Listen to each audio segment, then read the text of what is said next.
Om Shanti States. Today I am going to discuss the chemical bonding.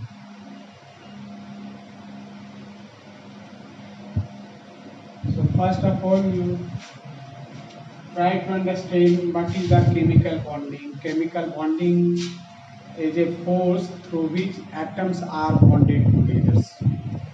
All of you know the molecule is combination of the atoms. Molecule is the resultant of combination of atoms. Atoms combines together and molecules form. So through the chemical force, the atoms are bonded together, and you can arise a question in your mind: why atoms are bonded together? First question: why atoms are bonded together? First question. Second question: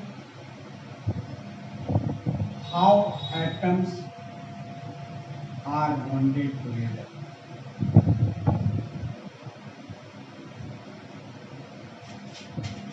How many atoms are bonded in one molecule? So, first question: why atoms are bonded together? आपस में atom bond क्यों बनाता? तो answer of this question will get in the inert element, and all of you know there are 6 inert elements: helium, neon, argon, krypton, xenon and radon. Helium having 2 electrons in outermost orbit, and rest atom having 8 electrons in outermost orbit, means valence electron. And in case of helium, having the first orbit 2, and first orbit contain only 2 electrons. So except helium, the rest inert element having 8 electrons, and helium having 2 electrons, and first orbit having maximum capacity contain 2 electrons. So its cell is closed. Further, no require any electron in helium, and rest inert element having 8, and all of you know these are chemically inert, that has no tendency to make bond with others, or that will not react with any other atom. That's why these are known as the chemically inert element. And except these 6 inert element, the remaining atoms of element take parts in bond formation that form the molecule. So it is clear these elements are chemically inert, and these element having 8 electrons in outermost orbit. Further, that no require any electron, and rest element having less than 8 electrons in outermost orbit, and all that elements are chemically reactive, and that one react with other atoms and form the molecules. So here the answer clear: why atoms are bonded together. Except these 6 inert elements, the rest element having no complete 8 electrons in outermost orbit, if that gain 8 electrons in outermost orbit anyhow, either by sharing of electron or by transferring of electron, and that gets the stable configuration. So what you do, the electronic configuration of these 6 inert elements, that has the stable electronic configuration. So rest element has tendency to occupy the electronic configuration of its nearest inert element. Okay, so जब वो atom 8 electron complete कर लेता है outer most orbit में, तो stable configuration हो जाता है, वो स्टेबल हो जाता है. So answer is clear: In order to complete its octet, the atom makes the bond with others, either by transferring of electron or by sharing of electron or by donating of electron. So this question answer is clear. In order to complete its octet or doublet, so helium, just I told, the ये 6 inert element छोड़कर बाकी जितने भी element हैं, तो देखो इस first period में आपका हाइड्रोजन आता है, बाकी इस पीरियड वाले एलिमेंट में अभी जस्ट मैं बोला the every element has tendency to occupy the electronic configuration of its nearest inert element. तो हाइड्रोजन के नजदीक में हीलियम है, इसलिए हाइड्रोजन को हीलियम का कॉन्फिगरेशन प्राप्त करना चाहता है, यानी हाइड्रोजन के पास 1 इलेक्ट्रॉन है, यदि 1 इलेक्ट्रॉन इसको मिल जाए तो हीलियम का कॉन्फिगरेशन प्राप्त हो जाएगा, 2 इलेक्ट्रॉन हो जाएगा। इसी तरह से आपका नियन जो है आपका, ये आपका सोडियम आपको इस पीरियड में आता है, इसका आउटर मोस्ट ऑर्बिट में 281 है, यदि ये 1 इलेक्ट्रॉन किसी को दे देता है तो 28 आपका नियन का कॉन्फिगरेशन होता है, इसलिए सोडियम का टेंडेंसी होता है आपके नियन के इलेक्ट्रॉनिक कॉन्फिगरेशन को प्राप्त करना। So that's why I told each and every element has tendency to occupy the electronic configuration of nearest inert element. तो ये बात क्लियर हो गया। हर एटम 8 इलेक्ट्रॉन प्राप्त करने के लिए या तो वो ट्रांसफर करके प्राप्त करे, या तो गेन करके, या डोनेट करके, किसी भी 3 तरीके में किसी एक तरीके से उसको यदि 8 इलेक्ट्रॉन हो जाता है तो वो दूसरे एटम के साथ आपको रिलेट हो जाता है, उससे बॉन्ड बना लेता है। तो chemical bonding is just like a force through which atoms are bonded together. तो एटम क्यों बॉन्ड बनाता है, तो उसके पीछे रीजन है कि 8 इलेक्ट्रॉन प्राप्त करना चाहता है, या इनर्ट एलिमेंट का इलेक्ट्रॉनिक कॉन्फिगरेशन प्राप्त करने के लिए एटम बॉन्ड बनाता है दूसरे के साथ। And how atoms are bonded together, तो जस्ट अभी हम बताएं जब एटम बॉन्ड बनाता है तो या तो कोई एटम शेयरिंग करेगा दूसरे एटम के साथ इलेक्ट्रॉन, और या तो दूसरे एटम को आपको ट्रांसफर करेगा या डोनेट करके आपको बॉन्ड बनाएगा। यानी chemical bonding is just like a relation, just like A friend. तो आप कैसे, आप किस टाइप का फ्रेंड है, बहुत फास्ट फ्रेंड है कि आपको जस्ट सेल्फिश पे डिपेंड है या कुछ हेल्पिंग टेंडेंसी है, अकॉर्डिंगली एटम भी क्या होता है, एक दूसरे एटम के साथ उसका क्या नेचर है, या इलेक्ट्रॉन लेने वाला है या देने वाला है, या लेने देने वाला नहीं है तो म्यूचुअली शेयरिंग करेगा, एक दूसरे को मदद करके आपको बॉन्ड बनाएगा, ऑक्टेट पूरा करेगा। तो या तो हेल्पिंग टेंडेंसी है तो सिर्फ इलेक्ट्रॉन को उसको डोनेट करेगा, उसको न्यूक्लियस में मूव करेगा चारों, फिर आ जाएगा, तो उसको हम लोग डोनेशन बोलते हैं, जब electron given by only 1 atom to others. यदि 2 एटम आपस में इलेक्ट्रॉन एक दूसरे को देता रहता है, यदि एक दे रहा है तो दूसरा भी एक दे रहा है, यदि एक एटम से 2 इलेक्ट्रॉन दूसरा दे रहा है, दूसरा से भी 2 रहा है, उसको म्यूचुअल शेयरिंग बोलते हैं। ठीक है, तो इस तरह से हम कह सकते हैं अभी how atoms are bonded together, 3 तरीके से बॉन्ड बनाता है। आपको उसी को टाइप ऑफ बॉन्डिंग में आएगा, electrovalent bond, covalent bond and dative bond. Dative bond को हम कोऑर्डिनेट बॉन्ड भी बोलते हैं, इलेक्ट्रोवैलेंट बॉन्ड को आयनिक बॉन्ड बोलते हैं। तो इसको हम लोग एक एक करके डिस्कस करेंगे। There are 3 type of bonding, और बॉन्डिंग का भी अपना एक साइंटिस्ट है लिविस, तो उन्होंने एक आइडिया दिया कि हम लोग कैसे दिखाएंगे इलेक्ट्रॉन शेयर कर रहा है कि ट्रांसफर कर रहा है कि डोनेट कर रहा है, तो उसका एक तरीका दिया। तो एटम को एज हम लोग सॉलिड स्फीयर मान लेते हैं, और उस सर्कल की सरकमफ्रेंस में जो वैलेंस इलेक्ट्रॉन है उसको दिखाते हैं, या तो एक एटम ए और दूसरा बी है एटम, या तो म्यूचुअल शेयरिंग कराएंगे तब वहाँ हम लोग ओवरलैपिंग कराते हैं, और यदि ट्रांसफर करेगा तो सर्कल को अलग अलग करके दिखाते हैं, और आपको डोनेटिंग में आपको शेयर ओवरलैपिंग भी करा सकते हैं या सेपरेट भी करा सकते हैं। तो हम लोग एक एक करके इसको डिस्कस करेंगे। तो यहाँ आपका एक इम्पॉर्टेंट क्वेश्चन आता है, draw the electron dot structure of the following compound.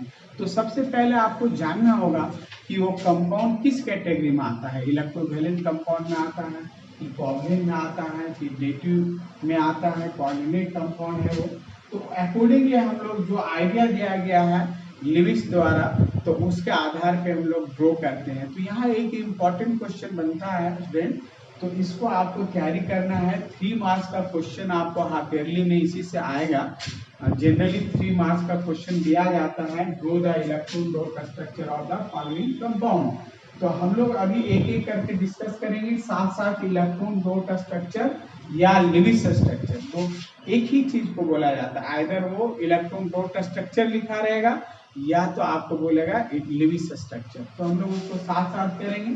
तो सबसे पहले हम लोग आते हैं type of bonding, chemical bonding. तो there are 3 type of chemical bonding. तो हम लोग पहला हम लोग लेते हैं इलेक्ट्रोवैलेंट बॉन्ड, इलेक्ट्रोवैलेंट बॉन्ड। फिर हम लोग दूसरा हम लोग बात करेंगे कोवैलेंट बॉन्ड। फिर तीसरा हम लोग डेटिव बॉन्ड और कोऑर्डिनेट बॉन्ड भी बोलेंगे, कोऑर्डिनेट बॉन्ड। तो electrovalent bond is that bond in which electron completely transfer from one atom to other atom. ठीक है, जब एक एटम दूसरे एटम को इलेक्ट्रॉन ट्रांसफर करके जब बॉन्ड बनाता है तो उसको हम लोग इलेक्ट्रोवैलेंट बॉन्ड बोलते हैं। तो लिख सकते हैं आप that it is that bond, यहाँ लिख दीजिए, it is that bond in which electron are completely transfer from one atom to other atom, and in which compound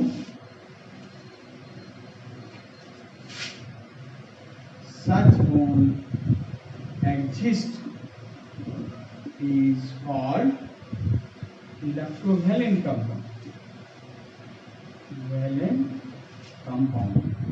okay, और इसको हम लोग कभी कभी आयनिक कंपाउंड बोलते हैं, because electrovalent compound dissolve into water and split into ion.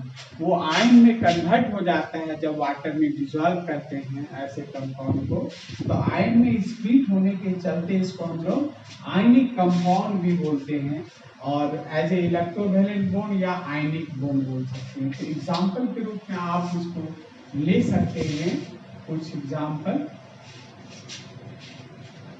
फिर आपको आइडिया मैं बताऊंगा कि कैसे जानेंगे ये इलेक्ट्रोवैलेंट है इन शॉर्ट, और नहीं तो फिर आप लोग इलेक्ट्रॉनिक कॉन्सेंट करके देखते हैं कि ट्रांसफर करेगा कि शेयरिंग करेगा, लेकिन उतना करने का टाइम नहीं है। आपको कंपाउंड को देख के बताना है कि इलेक्ट्रोवैलेंट कंपाउंड होगा यहाँ कि कोवैलेंट कंपाउंड होगा।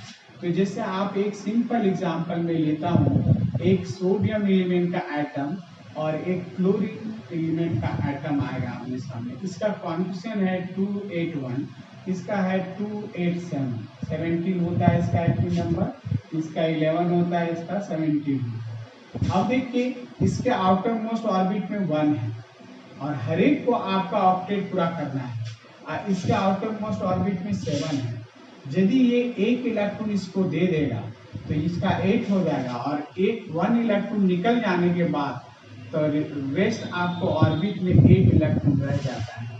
तो इस तरह से इसका भी ऑक्टेट पूरा हो जाता है आफ्टर गिविंग द इलेक्ट्रॉन। तो ये कंप्लीट इलेक्ट्रॉन ट्रांसफर करेगा, तो ये 288 हो जाएगा और ये 28 हो जाएगा। तो जब इलेक्ट्रॉन निकलता है किसी एटम से, न्यूट्रल एटम से, तो पॉजिटिव चार्ज हो जाता है। अब ये Na+ का कॉन्फिगरेशन हुआ। और जब कोई न्यूट्रल एटम इलेक्ट्रॉन गेन करता है तो नेगेटिव चार्ज हो जाता है और वो माइनस चार्ज आ जाता है उसमें। तो आप देखिए, जब पहले न्यूट्रल एटम था सोडियम और chlorine, after transferring of electron now it becomes sodium plus and chlorine minus. तो यही पॉजिटिव नेगेटिव के चलते एक फोर्स ऑफ अट्रैक्शन डेवलप होता है। Through that force the sodium and chlorine are bonded together and such bond are known as electrovalent bond. क्योंकि इसमें electron transfer हो रहा है एक एटम से दूसरे एटम में, तो आपका ये इलेक्ट्रोवैलेंट कंपाउंड हो जाएगा। जो सोडियम क्लोराइड जो कंपाउंड बना ये इलेक्ट्रोवैलेंट हुआ। तो अब है कि इलेक्ट्रॉन डॉट स्ट्रक्चर और लिविस स्ट्रक्चर एक ही चीज है। Either will see the electron dot, यानी इलेक्ट्रॉन को डॉट में दिखाते हैं कि क्या कर रहा है, शेयरिंग कर रहा है, ट्रांसफर कर रहा है, इलेक्ट्रॉन डॉट स्ट्रक्चर, और इसी को हम लोग लेविस स्ट्रक्चर भी बोलते हैं। तो ये आपको प्रैक्टिस करना होगा बहुत सा कंपाउंड का इलेक्ट्रॉन डॉट स्ट्रक्चर, ताकि आप एक क्वेश्चन 3 मार्क्स आप श्योर कर सकते हैं। तो जैसे इसका हम तरीका हम बता रहे हैं कि इलेक्ट्रॉन डॉट स्ट्रक्चर इलेक्ट्रोवैलेंट को कैसे बनाएंगे। तो पहले आप एटम का, हर एटम का सर्कल अलग अलग करके दिखाइए। यहाँ 2 एटम है, एक सोडियम क्लोरीन, तो सोडियम का एटम का सर्कल दिखाया और इसी के बगल में एक क्लोरीन एटम का सर्कल बना दिया। और जो आपका इलेक्ट्रॉन है वैलेंस, वो आपको सर्कमफ्रेंस में दिखाना है। तो स्टूडेंट जनरली क्या होता है, बहुत सा स्टूडेंट आपको वैलेंस इलेक्ट्रॉन याद नहीं रहता है तो कॉन्फ्रेंस करके देखता है, लेकिन आपको क्लासिफिकेशन ऑफ एलिमेंट यानी पीरियोडिक टेबल में ये बता दिया गया है कि group number indicates the valence electron. यदि ये पता है कि वो एटम किस ग्रुप से बिलोंग करता है तो वो उसका वैलेंस इलेक्ट्रॉन उतना होगा। तो यदि आपको एटॉमिक नंबर नहीं पता है, कॉन्फ्रेंस नहीं करने आता है, लेकिन यदि आपको पता है कि ये एटम इस ग्रुप से बिलोंग करता है तो आप वैलेंस इलेक्ट्रॉन वहां दिखा सकते हैं सर्कमफ्रेंस में। तो सोडियम फर्स्ट ग्रुप से बिलोंग करता है इसलिए 1 इलेक्ट्रॉन। अब क्लोरीन आपको 7th ग्रुप से बिलोंग करता है तो इसमें आपको 7 इलेक्ट्रॉन का डॉट से दिखा दीजिए, 2 4 6 एंड 1 7। अब इसको एक इलेक्ट्रॉन ट्रांसफर करेगा। इलेक्ट्रोवैलेंट में क्या करते हैं हम लोग कंपाउंड में कि कर्व एरो साइन से दिखाते हैं transferring of electron. Straight arrow sign में कर्व दिखा देना है एरो साइन को, और उसके ऊपर में क्योंकि एक इलेक्ट्रॉन जा रहा है तो इसलिए एक माइनस करेंगे, यानी एक इलेक्ट्रॉन इधर से निकल के इधर जा रहा है, माने इससे इलेक्ट्रॉन निकल रहा है। तो ये हुआ इलेक्ट्रॉन डॉट स्ट्रक्चर। रिजल्टिंग आप दिखा सकते हैं, सोडियम से एक गया तो प्लस एंड Cl माइनस। लेकिन इलेक्ट्रॉन डॉट स्ट्रक्चर दिखाने बोलेगा तो ये आप दिखाएंगे, ना कि ये आपको आगे मदद मिलेगा कि किसमें कितना पॉजिटिव है, चार्ज है, नेगेटिव है। आयनाइज जब करते हैं तो उसमें आपको सुविधा होगा, इसलिए साथ साथ इसको लिखना है। तो चलिए अब हम दूसरा एग्जाम्पल लेते हैं इलेक्ट्रोवैलेंट का। एक सोडियम क्लोराइड का समझ गया, तो अब हम लोग लेते हैं पोटासियम या कैल्शियम क्लोराइड में लेता हूं। अब इसमें एक एटम कैल्शियम और 2 एटम क्लोरीन है, तो कैल्शियम का एक अलग सर्कल बना दीजिए, फिर इसके बगल में 2 क्लोरीन का सर्कल बना दीजिए। इलेक्ट्रॉन डॉट स्ट्रक्चर ड्रॉ करने बोलेगा। कैल्शियम का आपका सेकेंड ग्रुप से बिलोंग करता है, इसलिए इसका 2 वैलेंस इलेक्ट्रॉन दे दिया। ये 7th में है इसलिए 7 डॉट दिखा दीजिए, 4 5 6 7 1 2 3 4 5 6 7। अब इसको ऑक्टेट होने के लिए एक चाहिए, तो यहाँ से एक इलेक्ट्रॉन ट्रांसफर कर दिया, फिर यहाँ से इसको एक इलेक्ट्रॉन ट्रांसफर कर दिया। तो कैल्शियम से 2 इलेक्ट्रॉन निकल रहा है, तो कैल्शियम में 2 पॉजिटिव हो गया, और हर क्लोरीन एक इलेक्ट्रॉन ले रहा है तो उसमें एक नेगेटिव चार्ज हुआ। तो 2 क्लोरीन है जिसके आगे 2 लगा दीजिए। तो ये रिजल्टिंग हुआ कैल्शियम क्लोराइड का। But this is the electron dot structure और लेविस स्ट्रक्चर। ठीक है, तो अब है कि आपको पता होना चाहिए कि ये इलेक्ट्रोवैलेंट है या नहीं, क्योंकि कोवैलेंट में सर्कल को हम ओवरलैप करते हैं, तो ज्यादातर स्टूडेंट करता क्या है उसको पता नहीं रहता है। इलेक्ट्रोवैलेंट रहेगा तो उसमें सर्कल को क्या करेगा, ओवरलैप करके दिखाएगा, या कोवैलेंट रहेगा उसको ओवरलैप करना है तो उसको सेपरेट करके दिखाएगा। तो आप दिमाग में ये बात सेट कर लीजिए, यदि आपका इलेक्ट्रोवैलेंट है तो सर्कल अलग अलग होगा, कोवैलेंट कंपाउंड है तो वो आपका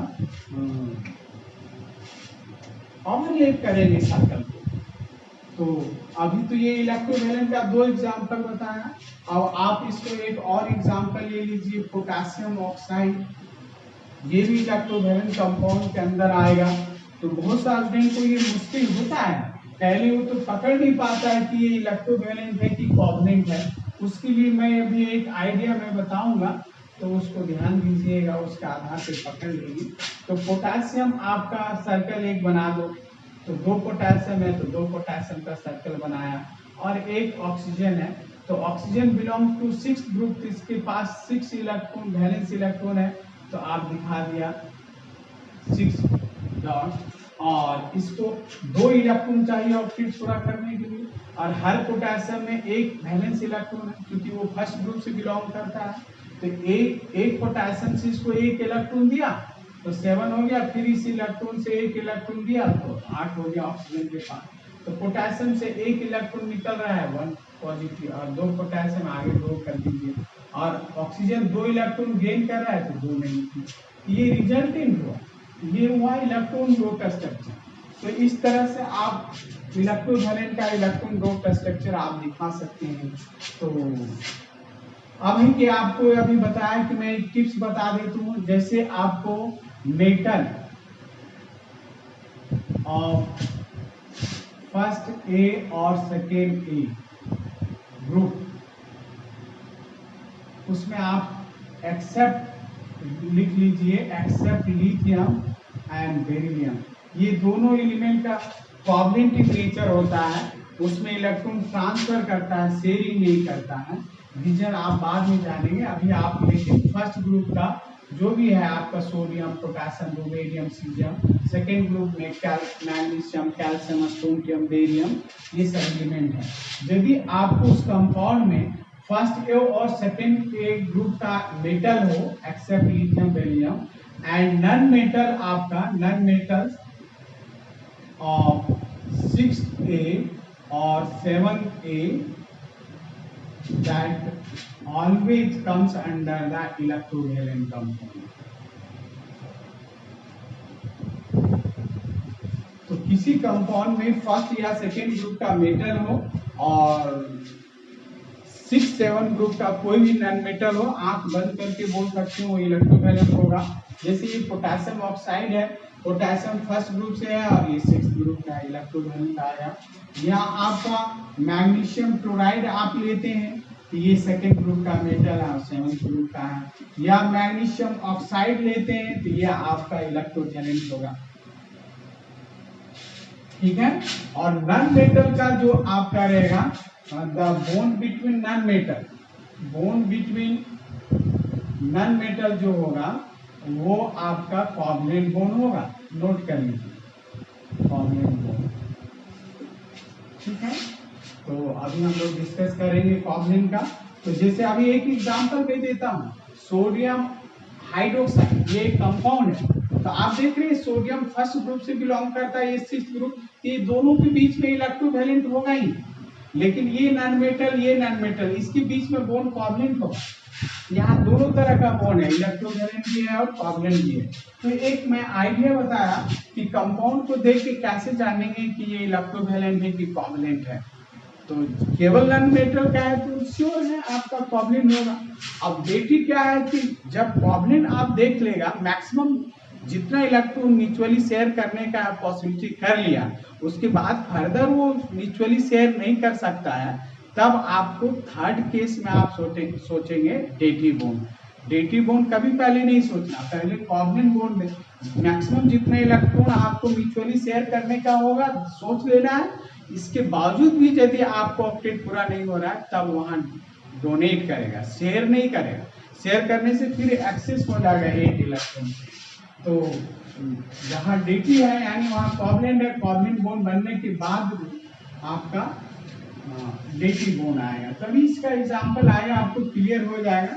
तो एक आइडिया मैं बताया। अब आते हैं कोवैलेंट बॉन्ड।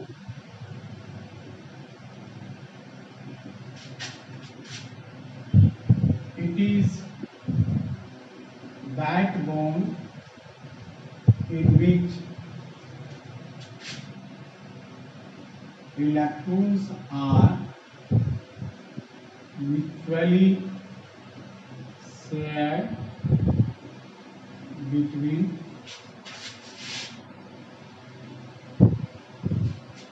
atoms.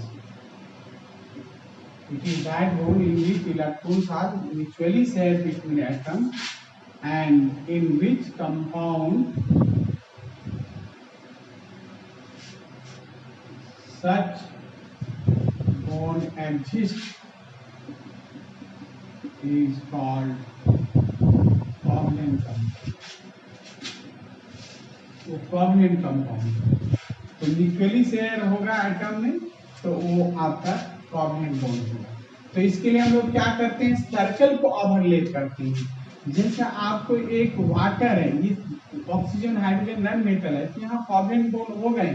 अब ऑक्सीजन का एक सर्कल बना लो और दो हाइड्रोजन है, तो इस ये ऑक्सीजन वाला सर्कल के साथ ओवरलैप करा दो दो हाइड्रोजन। अब हाइड्रोजन चूंकि फर्स्ट ग्रुप से बिलोंग करता है, वैलेंस इलेक्ट्रॉन 1, तो इसका एक इलेक्ट्रॉन चाहिए हाइड्रोजन को डबलेट पूरा करने के लिए, तो ऑक्सीजन वाला एक यहाँ कॉमन रीजन में जो म्यूचुअली शेयर करता है उसको हम लोग कॉमन रीजन में दिखाते हैं, और हाइड्रोजन वाला यहाँ एक दिखाया ऑक्सीजन का, यहाँ पर एक एक इलेक्ट्रॉन का म्यूचुअल शेयर होगा। बाकी आपको आउट ऑफ 6 ग्रुप से बिलोंग करता है ऑक्सीजन, 6 बैलेंस है, तो 2 आप दिखा चुके हैं जो शेयरिंग में भाग ले रहा है। बाकी आपको 4 इलेक्ट्रॉन बच गया, जो इलेक्ट्रॉन बॉन्ड में भाग नहीं लेता उसको लोन पेयर इलेक्ट्रॉन बोलते हैं। तो ये आपका हो गया। यदि एक इलेक्ट्रॉन म्यूचुअली शेयर करेगा सिंगल बार, 2 इलेक्ट्रॉन म्यूचुअली शेयर करेगा बिटवीन 2 एटम तो डबल बार, उस एटम के बीच में 3 इलेक्ट्रॉन जब शेयर करेगा तो ट्रिपल बार, 3 मैक्सिमम शेयर करेगा 2 एटम के बीच में, 4 नहीं करेगा।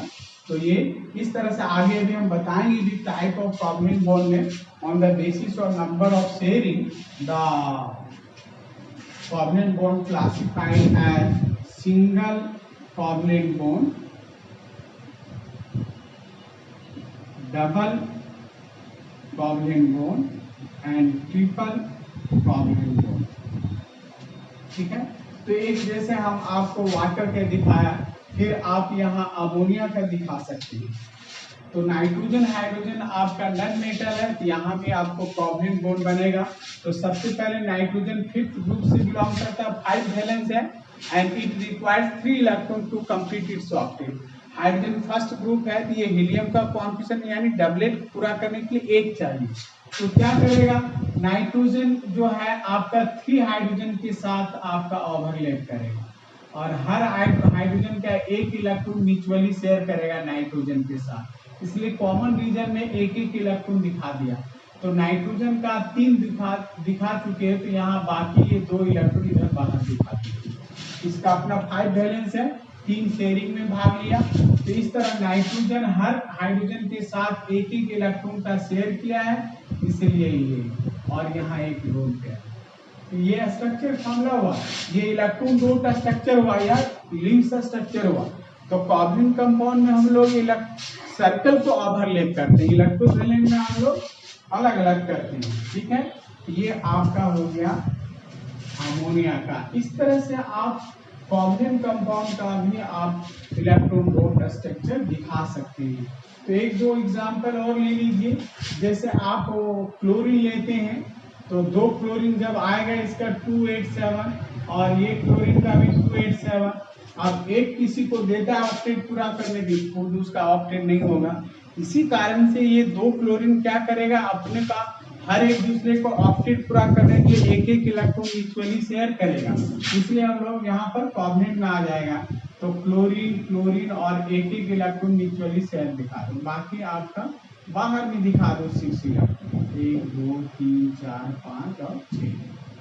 तो फ्लोरीन क्लोरीन में एक एक शेयरिंग हुआ तो एक सिंगल बार दिया, ये सिंगल कोवलेंट का एग्जांपल हुआ। लेकिन जब आप O2 लेते हो तो ये ऑक्सीजन 6 ग्रुप से बिलोंग करता है, यानी 6 वैलेंस इलेक्ट्रॉन है and it requires 2 electron to complete its octet, इसलिए 2 ऑक्सीजन आपस में आएगा और 2 इलेक्ट्रॉन का म्यूचुअल शेयरिंग करेगा। तो बाकी आपका 4 इलेक्ट्रॉन इधर बाहर दिखा देगा। तो ये ऑक्सीजन ऑक्सीजन पे डबल बॉन्ड हो गया, तो ये डबल बॉन्ड का एग्जांपल हो गया। फिर आप नाइट्रोजन लेके देखते हैं, ये 5th ग्रुप से बिलोंग करता है। It requires 3 electron to complete its octet, इसलिए 2 नाइट्रोजन क्या करेगा, आपस में ओवरलैप करेगा और 3 इलेक्ट्रॉन का म्यूचुअल शेयरिंग करेगा। बाकी एक एक लोन पेयर रह जाएगा हर नाइट्रोजन, यानी कहने का मतलब नाइट्रोजन नाइट्रोजन में ट्रिपल बॉन्ड हो।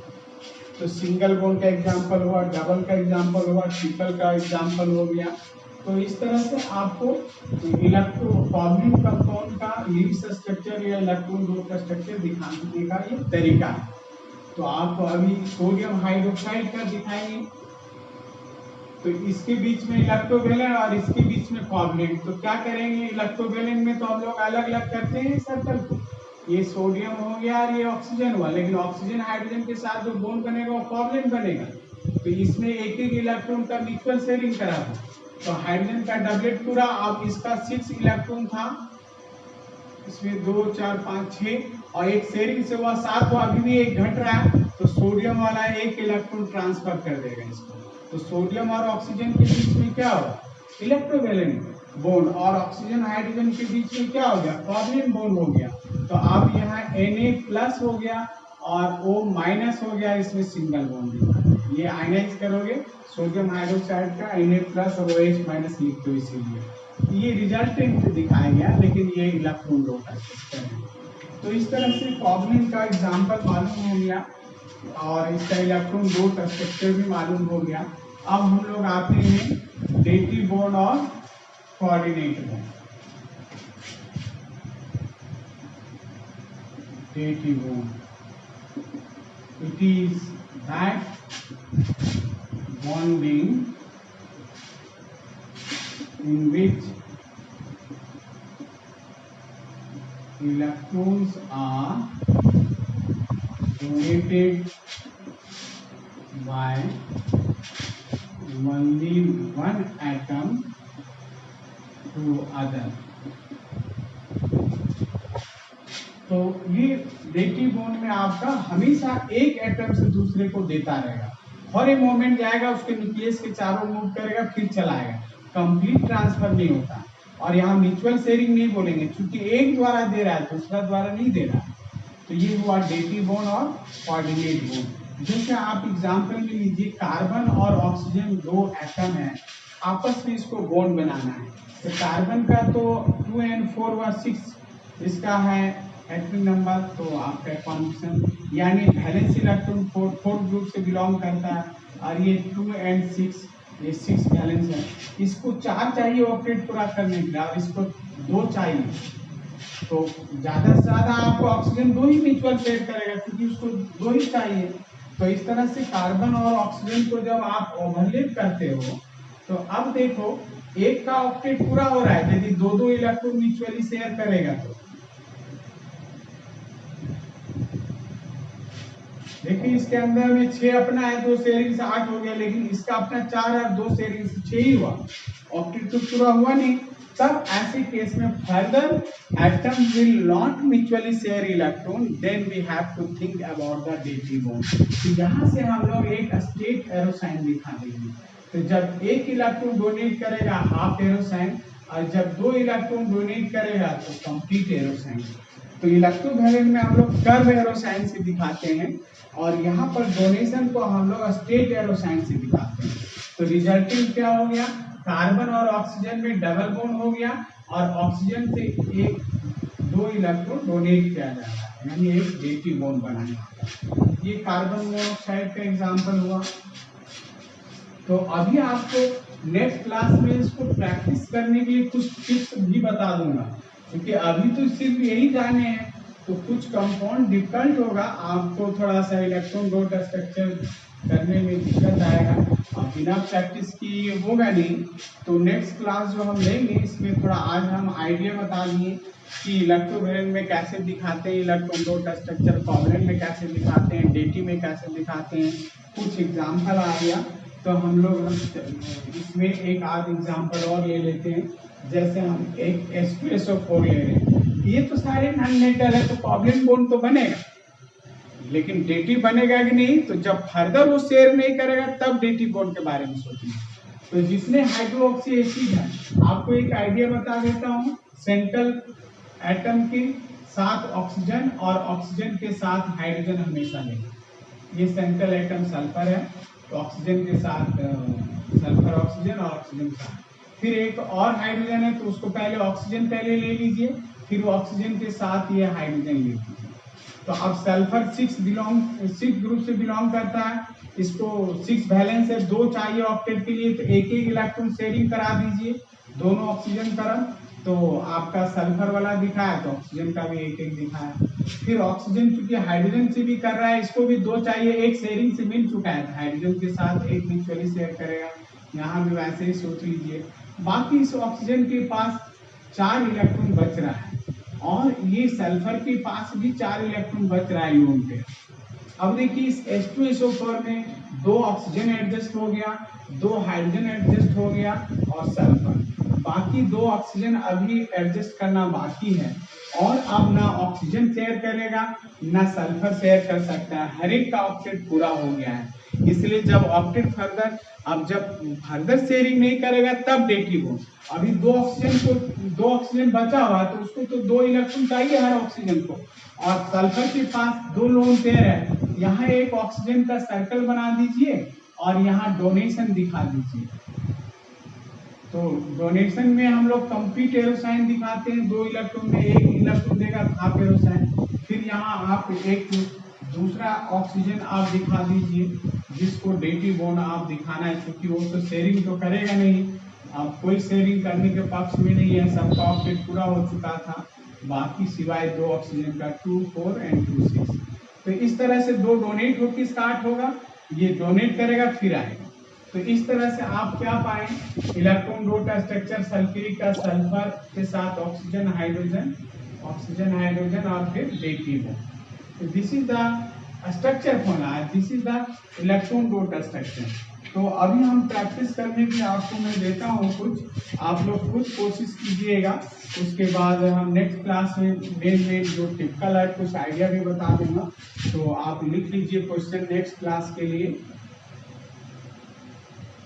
Draw the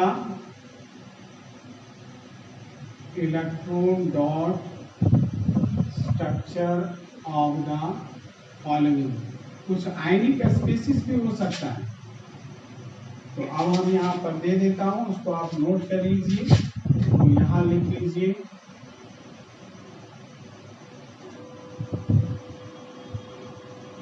carbon dioxide, sulphur dioxide, PCl3, PCl5, C2O3, calcium oxide, magnesium chloride, ठीक है, सोडियम हाइड्रोक्साइड, C2O5, बोरोन ट्राइहाइड्राइड,